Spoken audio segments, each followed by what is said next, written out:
Hello friends, this is Siya. Welcome back to my channel study lover Siya. आज हम लोग पढ़ने जा रहे हैं formation of complex sentence. It means कि सिंथेसिस का नेक्स्ट पार्ट है ना। इसके पहले हम लोग पहले वाले वीडियोस में देख चुके हैं फॉर्मेशन ऑफ कंपाउंड सेंटेंस। आज हम लोग देखेंगे कॉम्प्लेक्स सेंटेंस। और तो सबसे पहले हम लोग को थोड़ा सा कॉम्प्लेक्स सेंटेंस के बारे में जानना ज़रूरी है। तो देखिए, कॉम्प्लेक्स सेंटेंस मीन्स होता है मिश्रित वाक्य, यानी ये मिश्रित करके आता है। कहने का मतलब इसमें जो है प्रिंसिपल क्लॉज सबऑर्डिनेट क्लॉज होंगे ही होंगे, लेकिन सबऑर्डिनेट क्लॉज एक नहीं कई होते हैं, दो भी हो सकते हैं, दो से अधिक भी हो सकते हैं, एक भी हो सकते हैं। Okay, that's why it's name is मिश्रित सेंटेंस, मिश्रित वाक्य। तो इसमें जो होते हैं दो या दो से अधिक क्या होते हैं, क्लॉजेज होते हैं। पहला जो होता है प्रिंसिपल क्लॉज होता है और बाकी होते हैं सबऑर्डिनेट। ज़रूरी नहीं कि पहला ही प्रिंसिपल क्लॉज हो, एक प्रिंसिपल क्लॉज होगा और बाकी सब क्या होंगे, सबऑर्डिनेट क्लॉज होंगे।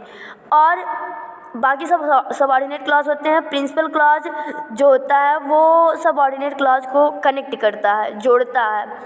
और सबऑर्डिनेट क्लॉज जो है प्रिंसिपल क्लॉज पे क्या करता है, डिपेंड रहता है। अपनी मीनिंग को कंप्लीट करने के लिए कैसे डिपेंड रहता है वो हम लोग एग्जांपल से देख लेते हैं।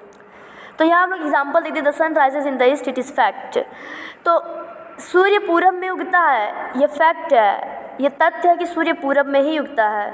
ओके, तो इसे अगर हम कंबाइन करते हैं, कॉम्प्लेक्स सेंटेंस इसको हम बनाते हैं, अभी ये हमारा सेपरेट है, और इसे जब हम कंबाइन करेंगे तो क्या हो जाएगा, that the sun rises in the east is fact, कि सूर्य पूरब में उगता है। ये हमारा फैक्ट है, दो सेंटेंस है, इसे हम एक बना दिए। और ये कैसे इस तरह से हो गया, आगे के रूल में हम लोग देखेंगे। अब हमें यहाँ पे इसलिए हम देख रहे हैं कि इसमें प्रिंसिपल क्लॉज सबऑर्डिनेट क्लॉज क्या है। इस फैक्ट ये तथ्य है, इट इज़ फैक्ट ये तथ्य है। तो ये अपने आप में क्या है, कंप्लीट है। अगर हम यहाँ पे इट लगाते हैं, इट इज़ फैक्ट ये तथ्य है। और that the sun rises in the east, कि सूर्य पूरब में उगता है। अगर हम ये कहते हैं कि सूर्य पूरब में उगता है, तो ये सेंटेंस अपने आप में कंप्लीट नहीं। कहीं ना कहीं आपके मन में ज़रूर क्वेश्चन उठ रहा होगा कि सूर्य पूरब में उगता है, तो इसके पहले या फिर बाद में कोई ना कोई सेंटेंस ज़रूर होगा। फैक्ट है, तो कहने का मतलब मेरा ये है कि ये किसी न किसी वाक्य को कंप्लीट कर रहा है, जबकि ये क्या इनकम्प्लीट है इसके बिना। समझ रहे हैं? तो इस प्रकार से ये हमारा प्रिंसिपल क्लॉज होता है, मुख्य वाक्य होता है, और सबऑर्डिनेट क्लॉज हमारा क्या हो जाता है, ये जिसको ज़रूरत पड़ती है। ओके, और ये क्या करता है, कंप्लीट करता है। तो अब हम आगे देख लेते हैं क्लॉज। तो क्लॉज जो होते हैं, इट मीन्स सबऑर्डिनेट क्लॉज होते हैं, वो तीन प्रकार के होते हैं, noun clause, adjective clause, adverb clause. तो नाउन क्लॉज सबसे पहले आज हम लोग देखेंगे, और इसमें का एक ही रूल भी देखेंगे। नाउन क्लॉज जो होते हैं, जैसे कि नाउन के बारे में हम लोग जानते हैं, noun is a naming word, यानी कोई भी नाम नाउन कहलाता है। तो इसमें हम लोग देखेंगे नाउन क्लॉज, इसके साथ जो क्लॉज लग गया, क्लॉज मीन्स होता है क्या, उपवाक्य होता है। अब उपवाक्य कहने का मतलब जिसमें एक सब्जेक्ट हो, एक फाइनाइट वर्ब हो, वो हमारा उपवाक्य होता है। तो यानी जो क्लॉज नाउन के रूप में काम करता है वो हमारा नाउन क्लॉज होता है।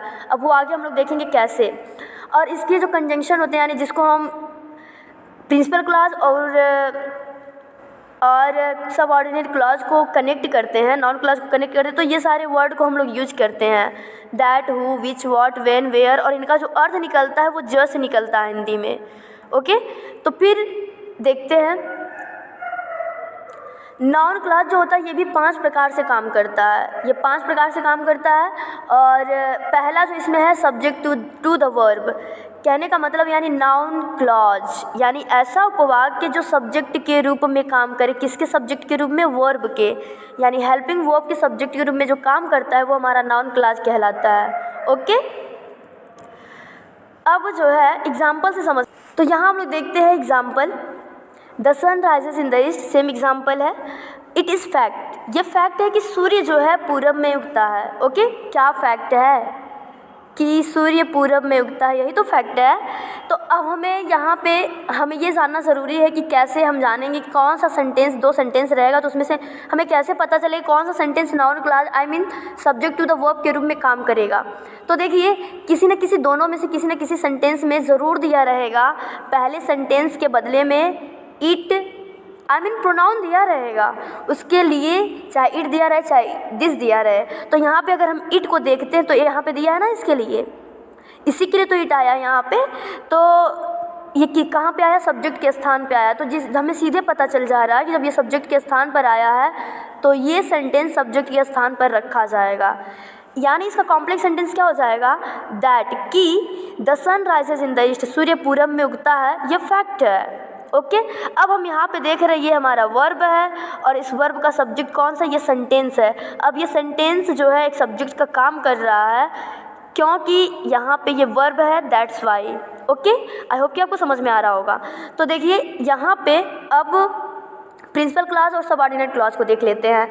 इस फैक्ट है हमारा प्रिंसिपल क्लॉज और that the sun rises in the east ये हमारा सबऑर्डिनेट नाउन क्लॉज है। हमें कैसे पता चलेगा कि सबऑर्डिनेट, बस समझ लीजिए कि एक तो पहला पहचान है कि ये दूसरे पे डिपेंड करता है, प्रिंसिपल क्लॉज पे डिपेंड करता है। और दूसरी पहचान है इसकी कि इसमें कोई ना कोई कंजंक्शन, कहने का मतलब कोई ना कोई कंजंक्शन के साथ ज़रूर आएगा। ओके जैसे कि यहाँ पे दैट आया है तो इनके साथ जो भी आएगा वही हमारा नाउन क्लॉज हो जाएगा, आई मीन सबऑर्डिनेट क्लॉज हो जाएगा। अब यहाँ पे हम लोग देख लेते हैं it is certain, next example he will come today. क्या सर्टेन है कि आज वह आएगा, it is certain he will come today, यह निश्चित है कि वह आ जाएगा। ओके तो यहाँ पे हम देखते हैं कि यहाँ पे इट आया है ना इस सेंटेंस के बदले, और किस स्थान पे आया, सब्जेक्ट के रूप में आया। बस इसी को इसके पहले दैट लगा करके हमें इसके पहले उठा करके रख देना, इट को हटा करके, यानी that he will come today is certain, कि आज वह आएगा ये निश्चित है, और यहाँ पे हम कॉमा लगा देंगे, है ना। तो फिर इसके बाद आज के लिए बस इतना ही, और ये रहा आपके लिए एक्सरसाइज, बस इतना ही, बस दो है, he is dead, it is sad, he is right, I am sure of it. तो इसे आप लोग कंबाइन करेंगे, ये आपके लिए रहा। Thanks for watching my video, thank you.